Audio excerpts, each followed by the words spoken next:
మనిషి పుట్టుక దగ్గర నుంచి సచ్చే వరకు రజక కులం చేసే సేవ అంతా ఇంత కాదు. ఇలా ఆ రజక కులానికి ఒక సమస్య వస్తే ఇప్పటి వరకు పట్టించుకున్న నాదుడు లేడని పెద్ద ఎత్తున ఆందోళన చేస్తున్న పరిస్థితి కనిపిస్తుంది. ఒకసారి మాట్లాడదాం, అసలు వాళ్ళకి వచ్చిన సమస్య ఏంటి, అసలు రజక కులం వల్ల సమాజానికి ఎటువంటి మేలు ఉంది తెలుసుకునే ప్రయత్నం చేద్దాం.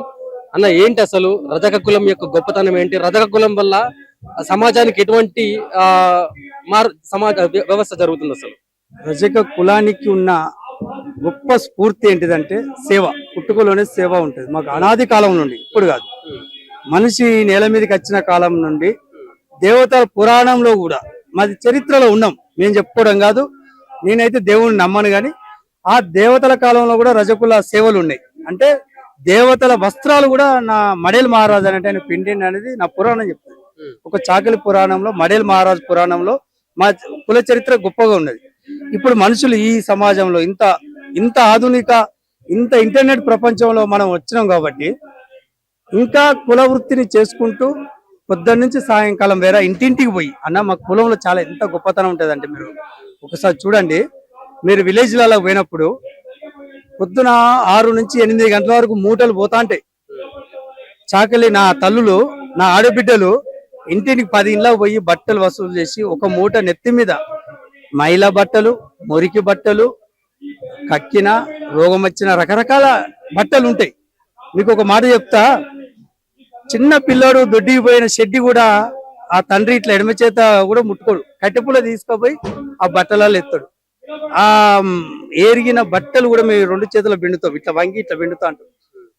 ఆ బట్టలు నెత్తిమే పెట్టుకొని చాకిరి చెరలోకి తీసుకుపోయి ఉతికి మళ్ళీ సాయంకాలం మల్లెపూలు లెక్క తెల్లగా తీసుకొచ్చి వాళ్ళకి ఇస్తాం. వేసినాక మళ్ళీ మేము అన్నం ఏమని అనం, వాళ్ళు ఏమంటాం, సాకులో అన్నం అడగవా అంటాం. కులం పేరుతో మళ్ళీ అన్నం ఆడుకోవాలి. అవ్వా సాకులో నచ్చిన అన్నం వెయ్యి అని ఇట్లా పెడితేనే వాళ్ళు అన్నం ఎత్తారు. నాకు చిన్నప్పుడే నాకు ఇది అనను అన్ని అన్న, లేదు బిడ్డ మీకు అంటేనే మీకు బరకత వస్తుంది, మాకు బరకత వస్తుంది, నువ్వు చాకులోని కానీ అనాలే అన్నది. అవ నేను బట్టలు పిండినాక నేను ఎట్లా కులం పేరు చెప్తానని అడిగిన, లేదు బిడ్డ నువ్వు చెప్పాలా అన్నది. అప్పుడే చిన్నప్పుడు బైస్. అట్లా ఇంత మైల మురికి బట్టలు పిండి మనిషి పుట్టుక, తల్లి తన కడుపులో 9 నెలలు దాచుకుంటే ఆ చిన్నారి పాపను ఒక మంత్రసానిగా నా చాకలి తల్లి, ఇంకో దిక్కు నా మంగళి తల్లి, వీళ్ళిద్దరు ఆ పసిపాపను బయటికి తీసుకొచ్చి సమాజానికి పరిచయం చేస్తుంది. అట్లాంటి సమాజానికి పరిచయం చేసిన ఆ తల్లి సేవలు, ఆ మహిళ రక్తపు మరకలు, ఆ బట్టలను శుద్ధి చేసిన నా కులము మల్లెపూల్లాగా ఆరోగ్యాన్ని మేము అందిస్తున్నాం కదా. పుట్టుక నుంచి చావు వరకు, పెళ్లి నుంచి పేరంటం వరకు అన్ని పనులకు మేము ఉంటాం. కానీ మాకు ఒక బిరుదు ఇచ్చింది, సమాజం ఇచ్చింది. ఏమంటది అంటే ఊరు ఆడబిడ్డ అంటది. ఈ సమాజానికి రజకులు ఆడబిడ్డ లాంటి వాళ్ళు, వాళ్ళ తిరుగుపోతే పాపం దాటుతుంది అని సమాజం చెప్పుకుంటది. ఎందుకు చెప్పుకుంటారు? నేను కూడా అయ్యగారులు బట్టలు పిండిన, మా నాన్నమ్మ, మా అవ్వ చిన్నప్పుడే నేను 2వ తరగతి ఉన్నప్పుడే చనిపోయింది. చనిపోవడం వల్ల మా నాన్నమ్మతో నేను గిన్నెలు తోమపోయేది, అయ్యగారు బట్టలు పిండకపోయేది. మాకు అయ్యగారు వంత అన్నట్టు.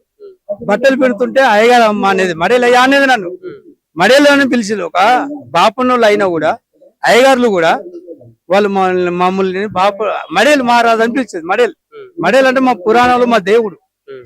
అంత గొప్ప పేరుతో మమ్మల్ని పిలిచి అప్పుడు చెప్పి వాళ్ళు, మీరు ఆడబిడ్డలు అంటారు బిడ్డ, మీరు ప్రతి పనిలో ఉంటారు అని చెప్పడం వల్ల అప్పటి నుండి సమాజం మామకు ఆడబిడ్డ అని అంటది. ఇవాళ మీకు అంటే మీకు ఇంత గొప్ప చరిత్ర ఉన్న మీకు ఇలా ఒక సమస్య వస్తే ఈ సమస్యను పరిష్కరించడానికి ఇంత పోరాటం అవసరమా? మరి ఈ సమస్య పరిష్కారానికి న్యాయం చేయడం కోసము ఇవాళ 16 రోజులు, ఫిబ్రవరి 18 చీకటి రాత్రి, ఆ 18 ఆ చీకటి రాత్రి నుండి ఆ చిన్నారి పసిపున ఆ దాడిలో హత్య చేయబడ్డది. అది అరెస్ట్ చేయకపోవడం ఒక భాగము. మరి ఆ చిన్నారి పాప యొక్క తల్లి, దీన్ని ఏమంటారంటే పచ్చి బాలంత అంటాం మనం. ఆ తల్లి యొక్క పేగు పుండు ఇంకా మానలేదు. ఆ పేగు పుండు మానకుండా తన బిడ్డను కోల్పోయింది, తన బిడ్డను వాళ్ళు హత్య చేసిళ్ళు అని పోలీస్ స్టేషన్ల చుట్టూ, ప్రజల చుట్టూ, ధర్నాల చుట్టూ కులం ప్రస్తావన రాలేదని వాళ్ళు చెప్తున్నారు కదా. కుల ప్రస్తావన కంటే నేను చెప్పేది ఏంటంటే, ఆ పసి పాప యొక్క తల్లి పుత్రశోకం చూడు, 2 నెలల గర్భిణీ స్త్రీ, అది బాలంతా ఆ పొండు మానలేదు. ఇవాళ రోడ్డు మీదకి వచ్చి ఏడుస్తుంది. మరి ఆ ఆ తల్లుకు మనం ఏం చేస్తాం, మనం ఏ రకంగా న్యాయం చేస్తాం? ఆడ కులం పక్క పెడదాం, మతాన్ని పక్క పెడదాం, వర్గాన్ని పక్క పెడదాం, ఆ ఆడపిల్లకి ఏం న్యాయం చేస్తామని అంటున్నారు రేవంత్ రెడ్డిని. నువ్వేమన్నావు? తెలంగాణ తల్లి అని కేసీఆర్ పెట్టిన తెలంగాణ తల్లికి వజ్ర వైడ్యూరాలు ఉన్నాయి. అది కాదు మన తెలంగాణ తల్లి, అదొక దయ్యం. మన తెలంగాణ తల్లి కొడవలతో ఉంటది, వడ్ల కంకితో ఉంటది అన్ను. ఆనాడు చాకలైలమ్మ తెలంగాణ తల్లి అని ప్రకటించిన. దొరల గడులు కూలగొట్టి మొక్కజొన్న పండించి చాకలైలమ్మ ఆ దొర గడులలో మొక్కజొన్న పండించే కొడలు పట్టుకుని యుద్ధం చేసింది. అది రేవంత్ రెడ్డి ఆ బొమ్మ ఆ ఐలమ్మ రూపంలో పెట్టిండని నేను గౌరవిస్తా. కానీ తెలంగాణ తల్లి అన్నప్పుడు ఆ తల్లి లాంటి ఈ అమ్మాయికి, చిన్న పాపకు తల్లి అయిన ఆ మాతృ తల్లికి నువ్వు ఏ న్యాయం చేస్తానో 16 రోజుల కంచి ఆ పాపకు న్యాయం చేయకుండా ఆ గణేష్ కు పుత్రశోకం. మరి చిన్నారి పాప ఒక మాట కూడా బట్టలు ఉతకటోళ్ళకు నేను ఎమ్మెల్యే టికెట్ ఇచ్చినా అని అప్పట్లో గొప్పలు చెప్పుకున్నాడు కదా. మరి అలా మీ ఎమ్మెల్యే ఉన్నాడు, రాజకీయ సంబంధానికి శాతనగర్ ఎమ్మెల్యే వీర్లపల్లి శంకర్ ఉన్నారు, మీకేం సపోర్ట్ చేస్తున్నాడు మీ కులానికి? వీర్లపల్లి శంకరయ్య కంటే ముందు రేవంత్ రెడ్డి ఒక మాట అన్నాడు, మీరే అన్నారు కదా, నిండు సభలో ముఖ్యమంత్రి హోదాలో బట్టలు పిండే జాతిని ఎమ్మెల్యే చేసిన అన్నాడు.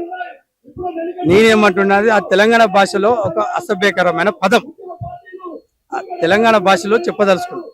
నేను బట్టలు పిండే జాతి నువ్వు అంటున్నావు కదా, మీ బతుకులు మార్చిన కులం అని నేను అంటున్నా. నాది కులం, నాది వాళ్ళ కులం, వాళ్ళ బతుకులు మార్చిన కులం మాది. ఎందుకంటే వాళ్ళ బట్టకు పట్టిన మహిళను, వాళ్ళ పుట్టుకకు డాక్టర్ గా ఆ పసిపాపను బయటికి తీసి సమాజం పరిచయం చేసే తల్లిగా, ఒక వైద్యురాలుగా, ఈ సబ్బు సోడం తయారు చేసిన ఒక శాస్త్రజ్ఞుడిగా, ఒక చాకలి బిడ్డ నీ కులానికి అన్ని సేవలు చేస్తే బట్టలు ఉత్తే జాత అసభ్యకరంగా ముఖ్యమంత్రి హోదాలో, భారత రాజ్యాంగం కల్పించిన ముఖ్యమంత్రి హోదాలో అన్పార్లమెంట్ లాంగ్వేజ్ లో మాట్లాడడం అది అసభ్యకరం. అది ఒక ఆయన విజ్ఞతకు వదిలేసిన. దాంట్లో ఈలపల్లి శంకరయ్య లేచి దండం పెట్టిండు కదా, ఆయనకు సోయి లేదు. మీ కులం వాడే కదా, మా కులమే, కానీ చాకలి బిడ్డ అనాలి కదా. నువ్వు ఎందుకు ముఖ్యమంత్రి వాళ్ళు తప్పుగా మాట్లాడినావు? బట్టలు ఉతికే జాతి అని ఎందుకు అంటాను? బతుకులు ఇచ్చిన జాతి అని ఎందుకు అనలేవు? మనకు ఆరోగ్యాన్ని పంచిన జాతి అని ఎందుకు లేవు? మన పుట్టుకకు ఈ సమాజానికి పరిచయం చేసిన ఒక డాక్టర్, వైద్యం, ఒక చాకలి తల్లి, ఒక నాయ బ్రాహ్మణ తల్లి, ఒక మంగళి తల్లి అని ఎందుకు చెప్పలేకపోతున్నావు? అసభ్యకరంగా మాట్లాడడం ఏంది? అయ్య అంటే ఒక మాట వస్తుంది, అవ్వ అంటే ఒక పదం. తెలంగాణలో అనేక నానా అర్థాలు ఉంటాయి. కాబట్టి ఆ రోజే నా కులాన్ని అవమానపరిచాడు. ఈ రోజు నా కులం తల్లికి, చాకలి తల్లికి 2 నెలల పసిపాప హత్య చేయబడితే ఆ తల్లికి న్యాయం చేయలేక ముఖ్యమంత్రి ఇప్పటి వరకు దాని మీద మాట. గవర్నమెంట్ లో మీ కులానికి చెందిన, మీ రజకుల కులానికి చెందిన వీర్లపల్లి శంకర్ గారు ఉన్నారు కదా, అతనే చెప్తున్నాడు అసలు ఆ పాప అక్కడ లేదు, అసలు వీళ్ళదే రాంగ్ అన్నట్టు మాట్లాడుతున్నాడు కదా. వీర్లపల్లి శంకరయ్యకు వేదిక దగ్గర ఒక మాట చెప్పదలుచుకో, నువ్వు చాకలి కులం పక్క పెడదాం, మనం మనిషిగా మాట్లాడదాం, మనం మనసులో మాట్లాడదాం. మనకు కూడా పిల్లలు ఉన్నారు కదా అన్న. నేనేమంటున్నా అంటే, ఈలపల్లి శంకరయ్య వాళ్ళ నాన్నను మనం ఇంటర్వ్యూ చేద్దాం అన్న. వాళ్ళ నాన్నను వాళ్ళ అమ్మను కూర్చోబెట్టి లైవ్ లో మాట్లాడదాం. ఈ ఈలపల్లి శంకరయ్య 2 నెలలుగా ఉన్నప్పుడు వాళ్ళ నాన్న వాళ్ళ అవ్వ ఇద్దరు కలిసి గుడికి వెళ్ళాలని అడుగుతున్నా నేను. ఎందుకు అడుగుతున్నా అంటే, పాప అక్కడ లేదంటున్నారు కదా, మరి ఎక్కడ ఉన్నది? ఈలపల్లి శంకరయ్య వాళ్ళ అయ్యాను వాళ్ళ అవ్వ చెప్పాలి, అయ్యా ఈలపల్లి శంకరయ్య నీకు కూడా పిల్లలు ఉన్నారు కదా, నీ పసిపాప 2 నెలల పాపని ఇచ్చిపెట్టి గుడికి పోయినావాను డిమాండ్ చేస్తున్నాను, హెచ్చరిస్తున్నా నిన్ను. నువ్వు 2 నెలల పసిపాపని ఇచ్చిపెట్టి గుడికి పోయినావా, సినిమా పోయినావా, ఎక్కడికి పోయినావు? మరి ఆ తల్లి పాపనే తీసుకురాలేదు అంటున్నావు కదా, మరి సీసీ ఫుటేజ్లు బయట పెట్టి ఆ పాప ఉన్నది ఎత్తుకున్నది అన్నట్టు సోషల్ మీడియాలో వీడియోలు వచ్చినాయి కదా. అందుకే నేనేం డిమాండ్ చేస్తున్నా అంటే, మనం ఫస్ట్ మనం మనుషులం, మన రెడ్డిలం కాదు, మనం చాకులోలం కాదు, మనం మనుషులం, మానవత్వం ఉన్నోళ్ళు. నాదొక ప్రశ్న అన్న, ఇప్పటికీ మీ రజక కులం మీద అగ్ర కులాలు ఏమైనా ఆధిపత్యం చెలాయిస్తాయా?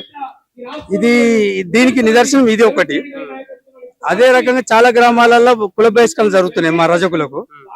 అదే రకంగా మా రజకుల భూములను కబ్జాలు చేస్తున్నారు. ఈ పాలకూరు చెన్నూరులో మన వారం కింద పోయిన మా 12 ఎకరాలు తెలంగాణ ఆంధ్రప్రదేశ్ ప్రభుత్వంలో పట్టా ఉంటది. తెలంగాణ ప్రభుత్వంలో పట్టా పాస్ పుస్తకాలు 9 గుంటలు ఉంటాయి. 9 ఎకరాలు ఎడిపోయింది, 9 గుంటలు ఎడిపోయింది. ఇది ఒకటి. ఇదే రంగారెడ్డి జిల్లా మనకు సంబంధించిన సీను అనే ఒక రజకుడు నా సమస్య వీడికి తీసుకొచ్చిండు. ఆ సమస్య తర్వాత ఇక్కడ నిన్న క్వశ్చన్ ఏంటంటే, ఇప్పటికీ అగ్ర కులాలు రజక కులాన్ని ఇబ్బంది పెడుతున్నాయా ఏమన్నా? ఇగో చెరువులను కాపాడితే చంపేస్తామని బెదిరిస్తున్నారు. బట్టలు ఉతికే చెరువును కాపాడుకుందాం అంటే ఆ చెరువును కబ్జా చేస్తున్నారు. ఎక్కడ ఇది చూడు, గిరికొత్తపల్లి గ్రామం కాంగ్రెస్ నేతలు దౌర్జన్య కాండ ఎంత బహిరంగంగా ఉన్నది. ఇది చూడు, ఏ పేపర్ ఇది, మెయిన్ పేజ్ ఇది. అంటే మనం బట్టలు పిండుకునే చెరువు కాపాడుకోవాలి కదా, ఊరికి శుద్ధి చేయాలంటే బట్టలు పిండాలా? అట్లాంటి దాడులు జరుగుతున్నాయి. ఈ సంఘటన నిదర్శనం, ఇంకా ఇంతకంటే పెద్ద నిదర్శనం ఏం లేదు. ఇప్పటికైనా రేవంత్ రెడ్డి బట్టలు పిండేది నా చాకలి తల్లి. కాబట్టి ఈ సమాజంలో మన కులాలను ఎవరైతే దౌర్జన్యం చేస్తున్నారో, ఎవరైతే హత్యలు చేస్తున్నారో ఆ వర్గాలకు మనం బట్టలు పిండకుండా సహాయ నిరాకరణ ఉద్యమం చేద్దాం. వాళ్ళ పెళ్లిలకు పోరాటాలకు పోలు పోయకుండా మనం సహాయ నిరాకరణ ఉద్యమం చేద్దాం. ఒక్కరోజు చాకిర దెబ్బ పెడితే ఈ రేవంత్ రెడ్డి రౌడీ రాజ్యం ముఖ్యమంత్రి గద్దె కూలకూడదాం. ఇదే నా డిమాండ్, నా హెచ్చరిక. అయ్యా రజక కుల బంధువులారా, రెడ్డి రౌడీ రాజ్యం బొందబెట్టాలంటే మన సహాయ నిరాకరణ ఉద్యమం ముందుకు తీసుకోబోతాం. అన్ని కులాలు, అన్ని సంఘాలు పెద్ద ఎత్తున ఉద్యమాలు చేసి నా చాకలి తల్లికి జరిగిన అన్యాయం న్యాయం చేసేలా, ఆ సంఘటనకు, ఆ బాధితులకు న్యాయం జరిగేలా, ఆ పసిపాపకు 2 నెలల పసిపాపకు ఆత్మ శాంతి కలిగేలా ఉద్యమాన్ని ముందుకు తీసుకుపోయేందుకు మీరందరూ సంఘటితంగా భాగస్వామ్యం అందించాలని 2 చేతుల శనార్థి కోరుకుంటున్నాను. నేను చాపర్తి కుమార్ గాడిగే రజక రిజర్వేషన్ పోరాట సమితి రాష్ట్ర అధ్యక్షులుగా, రజక రాజ్యాధికార పార్టీ అధ్యక్షులుగా అందరికి ఉద్యమం వందనాలు. మరి నెల్లికంటి సత్యం గారు, ఎమ్మెల్సీ గారు, మిగతా నాయకులు, అనేక పార్టీల నాయకులు, పొలిటికల్ ఫ్రంట్ బాలరాజు గారు, ఇంకా చాలా మంది, చిరంజీవి గారు, వాళ్ళందరూ వస్తున్నారు. ఇప్పుడు జరుగుతున్నటువంటి ప్రస్తుత పరిస్థితి.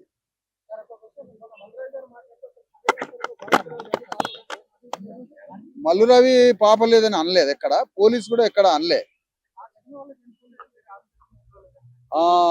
ఘటన వల్ల ఎట్లా, ఏ బేస్తో అంటాడు మల్లు రవి గారు గౌరవ పార్లమెంటు సభ్యులు ఏ విధంగా ఆ పాప సహజ మరణమని ఏ విధంగా చెప్పిండు, ఏ బేసిస్ తో చెప్పిండు? 100% అక్కడ ఉన్నటువంటి గుడిలో జరిగిన ఆ కొట్లాట, ఆ యుద్ధంలో కాళ్ళ దగ్గర పెట్టిన పాపని కాలుతో తంతే పాప మరణించిందని తల్లిదండ్రులు, లోకం, నాయకులు అందరూ చెప్తున్న మాట ఇది. కాబట్టి వాళ్ళు పాపం వాళ్ళ ధర్మం వాళ్ళది చేస్తున్నారు. వాళ్ళు ప్రొటెక్ట్ చేసుకోవాలి. కాబట్టి వాళ్ళ తిప్పలు వాళ్ళు పడతారు. ఒంటిపైన గాయాలు ఉండవు. టెర్రరైజ్ అయ్యి భయపడి జ్వరం వచ్చి పాలు బంద్ చేసి పాప చనిపోయింది. ఒంటిపైన గాయాలు, చిన్న పాప మీద ఒంటిపైన గాయాలు ఎట్లా ఉంటాయి? ఉండవు కదా. చైల్డ్ సైకాలజిస్టులు అడిగి చెప్తారు పాప ఎట్లా మరణించిందని. ఎస్సీ సబ్బన్న వర్గాలు ఒకవైపు డిమాండ్ చేస్తూ ఉండి, హైదరాబాద్ నగరంలో ఇవాళ గత 5 రోజులుగా బాధితులు డీజీపీకి, ప్రభుత్వానికి విన్నవించినా కూడా ఈ ప్రభుత్వం స్పందించకపోవడం, మంత్రులు కానీ మరి రాష్ట్ర ప్రభుత్వం కానీ స్పందించకపోవడం దురదృష్టకరం. ఈ తెలంగాణ నేల మీద జరిగినటువంటి ఇటువంటి బాధితులని మరి ముఖ్యంగా మరి అరెస్ట్ చేయాల్సిన బాధ్యత, నేరస్తులను అరెస్ట్ చేయాల్సిన బాధ్యత ఈ ప్రభుత్వం మీద ఉంది.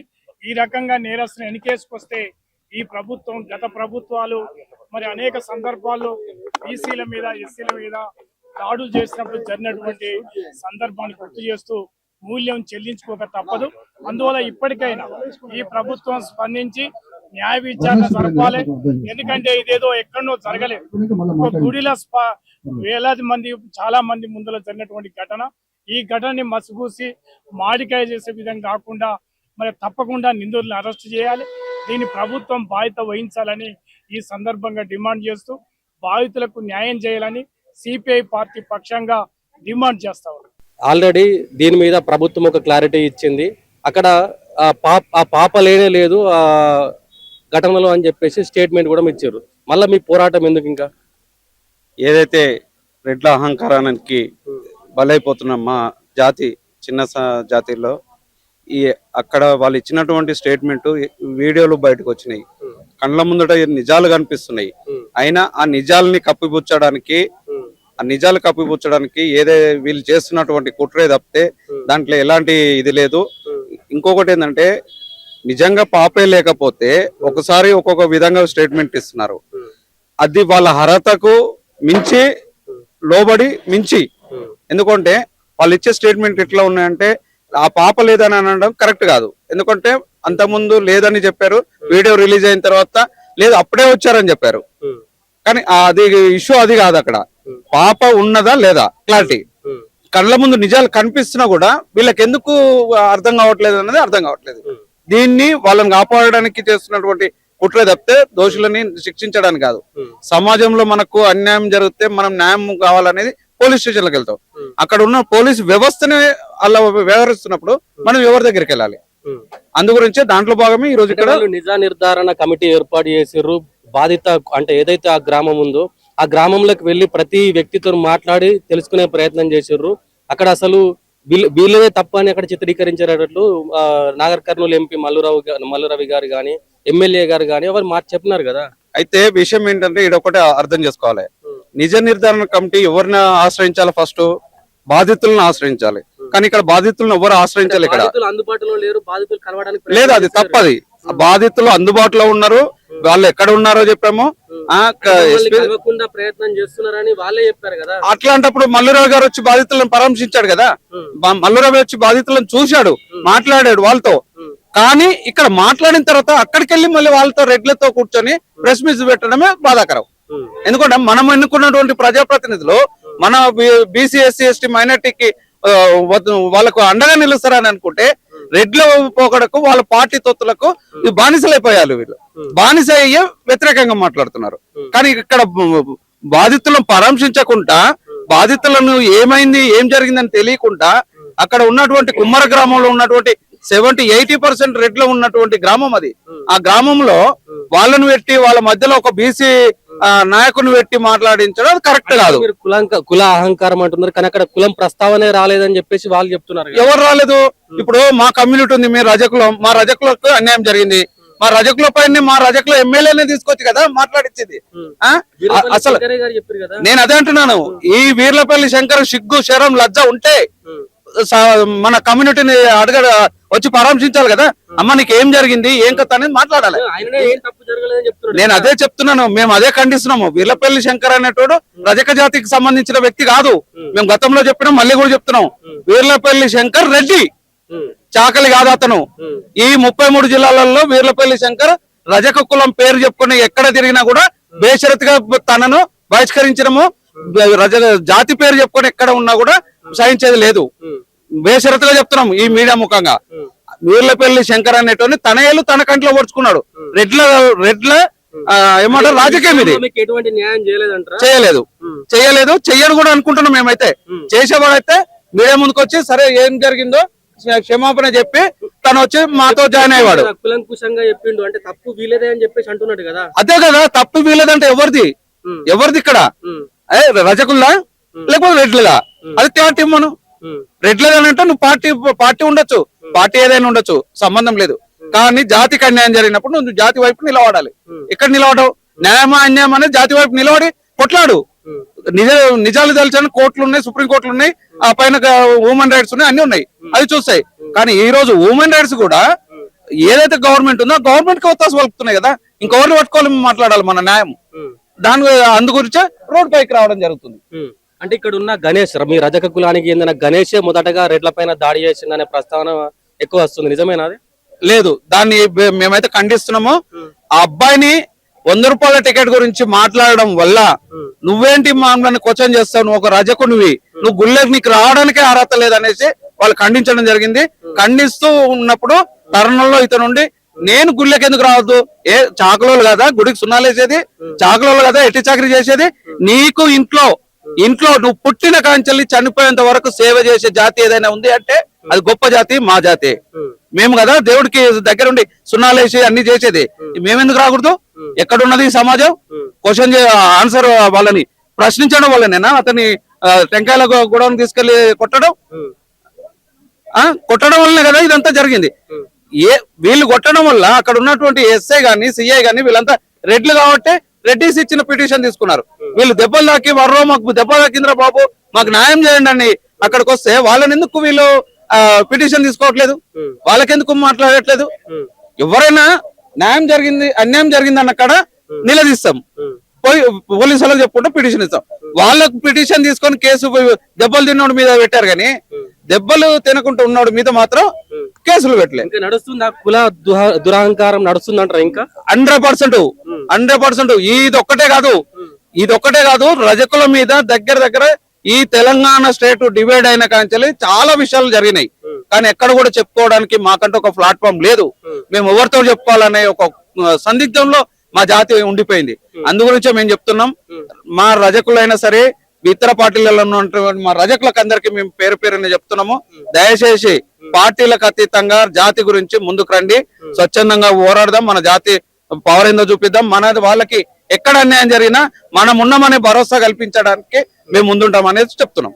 కుమ్మర ఘటన చూసుకుంటే ఇప్పుడు పోయిన నెల 18 అంటే ఇప్పుడు 15-16 రోజులు 20 రోజులకు వస్తుంది. కాకపోతే ఇంతవరకు రేవంత్ రెడ్డి గారు ముందుకు వస్తలేరు. యాక్చువల్లీ ముందు చెప్పాలంటే మీరు పేరు మర్చిపోయినందుకే గతంలో రేవంత్ రెడ్డి గారు అరెస్ట్ల పాలన ఉండే. రేవంత్ రెడ్డి గారు ఎంత మందిని అరెస్ట్ చేయలేరు గతంలో మీరు చూసుకుంటే, మీ మీడియా ముఖంగా తెలుసు, అన్ని రకంగా తెలుసు. ఎందుకు ఈ ఘటనపై ఇంకా స్పందిస్తలేరు రేవంత్ రెడ్డి గారు అంటే, ఒక చిన్న పాప ఒక రజక బిడ్డే, రజక కుటుంబం నుండి మనం దర్శనానికి పోతే వాళ్ళు అక్కడ ఉన్న తుకాం రామ్ రెడ్డి వాళ్ళందరూ కలిసి హింసించి కొట్టి వాళ్ళని ఇచ్చేస్తే దాడులు అనేక దాడులు పెట్టి కేసు వాళ్ళని ఇచ్చేస్తే ఇంకా రేవంత్ రెడ్డి గారు అరెస్ట్, చిన్న పాప 2 నెలల పాప పసిగందు చనిపోయినా కానీ ఇంతవరకు రేవంత్ రెడ్డి గారు దీని మీద ఇచ్చేస్తలేరు. ఎందుకని ఇంతకు ముందు మా రజకుల గురించి ఇంతకు ముందు బట్టలు ఉతికేవానికి మేము ఎమ్మెల్యే టికెట్ ఇచ్చినా అని చెప్పారు. శంకరయ్య గారికి ఇంకా ఇది రావడం లేదు. మనకు కులం బిడ్డ, ఎందుకు మీరు ఇంకా కళ్ళు తెరుచుకోవట్లేదు? అందుకే మేము ఈ రజకులం మొత్తం ఏకమై ఇవాళ ఈ నిన్న ధర్నా అసెంబ్లీ ముట్టడి చేసినాం, ఇవాళ కార్యక్రమం పెట్టుకున్నాం. అందుకు దీనికి మేము ఎంతైనా కానీ ఇచ్చేస్తున్నాం. మొత్తం పైన మా రజకులు ఎక్కడికక్కడ మేము దీన్ని స్పందిస్తున్నాం. ఏదైనా మా రజక వృత్తిని ఆపేద్దామని కోరుకుంటున్నాం. జై రజక, జై బీసీ, జై భీమ్.